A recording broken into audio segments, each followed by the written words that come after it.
maa ngi nuyu ñu fi teew ñëpp di jiital ci nuyu bi ak siyaar bi Cheikh Mahamadou Mountakha di ko ñaanal sama borom mu yàgg fi loolu te wér di ko ñaanal kilifa diini ci réew mi yëpp di baalu àq ñëpp tey baalu àq ñëpp di ñaan yàlla koor gi ñu génn suñu borom nangu ci suñuy jaamu yàlla te lépp luñ ci jaamu yàlla suñu borom nangu ko. la ma waxoon nag bi fi premier ministre ñëwee def DPC gàttu fan baaxul ku ko def doo fekk dara kon dañuy ñaan yàlla suñu borom guddal suñu fan te ñu fekk tey bañ a fàtte mag du weddi boppam. bi ñu fi indee proposition de loi bi président Macky Sall indil ñu ko ñu ne dañuy woote loi amnistie position bañ ci amee woon moom lañ ci amee waat ba léegi position boobu dañ koy fàttali Sénégalais yépp dañoo tax woon fii posé woon question soxna su sell sele muy soxna Aïssata Tall Sall ne ko ndax crime de sang yi bokk na ci wala bokk ci bu ci bokkul ñun dinañ ko woote ndax jàpp nañ ne loi bi lépp bënul am na lu ci baax moom mu ñu tontu ñu ak fermeté bu mat sëkk ak courage bu mat sëkk Sénégal yépp di ko seedaan mu ne ñu rey xale yi ñu torturer xale yi loi bi daf leen baal ñu ne ko loolu duñ ko wote ci lañ génne woon salle bi wote contre kon jàpp naa ne position bañ ci amee woon ñun position boobu lañ ci amee kon Amadou Ba numéro 1 man du ma la wooye numéro 2 numéro 1 laa lay wooye dañ lay féliciter ci sa proposition de loi bi proposition de loi la boo xamante ni sénégalais yu baax yëpp ànd nañ ci ak yow sénégalais yu bëgg dëgg yëpp ànd nañ ci ak yow sénégalais yi nga xam ne dëgg moo leen ñor tamit ànd nañ ci ak yow te bu soobee yàlla dinañ ko wote te damay éviter ñëpp ñu bëgg dëgg ñu wote proposition de loi bi ndax jàpp naa ne kaf yi ñu kaf ci salle bi ak réew yi ñu réew ci salle bi sax mën naa ñàkk ndax 83 personnes ñoo ñàkk seen bakkan loolu nañ ci bàyyi suñu xel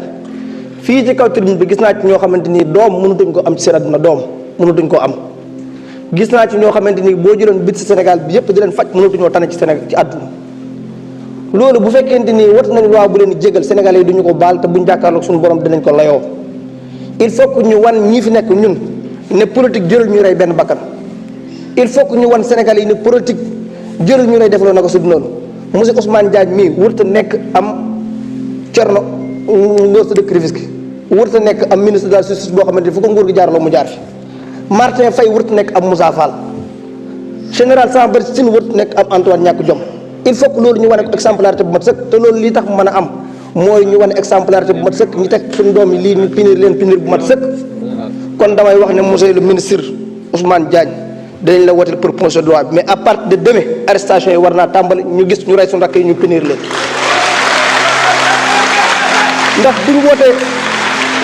ndax bu ñu wootee proposition de loi bii ñu xëy suba mu mel ne rapport yi Sénégal yëpp dañu ab déception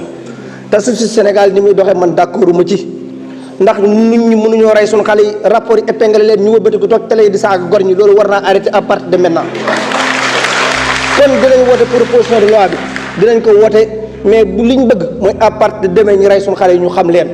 te bëgg naa ñi nga xamante ni ñooy magistrat yi ñu defal leen ab tournée ñu dem seeti ñi nga xamante ni ñoo faatu woon ci combat yi ñu dem seeti ñi blessé ndax ñun def nañ semaine de la libération man ak honorable Guy Marius Sagna dañ ci fekk ñu am ay tànk gis koo xamante ni boo ko joxoon biir Sénégal mënatul tane est-ce que loolu politique jar na ko kon il faut que ñu arrêté suñu caaxaan yii teg décision yu mat sëkk ñu rey suñu xale yi ñu punir leen loolu bu amul président Ousmane Sonko président Bassirou Diomaye Faye Abbas Fall man dinañ ko lay ak suñu borom kon jàpp naa ne li may tëjee samay kàddu mooy ñu delloo suñu xel ñun ñëpp fii complot mosu fi am président Ousmane Sonko mus la demandé dara kooku président Ousmane Sonko mas naa demandé ab loi amnistie waxul dëgg encore une fois ku ko mën a wax waxul dëgg yéen a def seen i jëye yéen a ñëw da ngeen koy baale Ousmane Sonko amul lu mu ci demandé ñun xam nañ lépp li ne ci biir kon li may leeral Sénégalais yi mooy politique jërul ñu rey benn bakkan te loolu wër doon lu ñuy wax lu ñuy jëfe la war a nekk loi war naa sévère goo xamante ni bu ëllëgee ci biir ku génn di manifesté wu comme yéen constitution bi moom moo autorité képp ku am la naqare génn manifesté wu pourquoi ñuy manifesté wu ñu lay rey ñii wëlbati ko waat ne it ne dañoo viser force de l'ordre yi ñooñu yoon war na leen woo monsieur le ministre kon ñoom xam nañ kan moo rey xale yi ñun ba léegi waxuñ benn force de l'ordre moo rey benn xale dañ ne dañoo fas yéene topp képp ku rey xale yi lu tax ñoom jóg ne force de l'ordre li ñu visé kon ñu koy wax war nañ leen di woolu ba xam ñan force de l'ordre ñoo rey xale yi ndax ba léegi man xamu ko force de l'ordre bu rey kenn ndax gëm naa ne man force de l'ordre bu responsable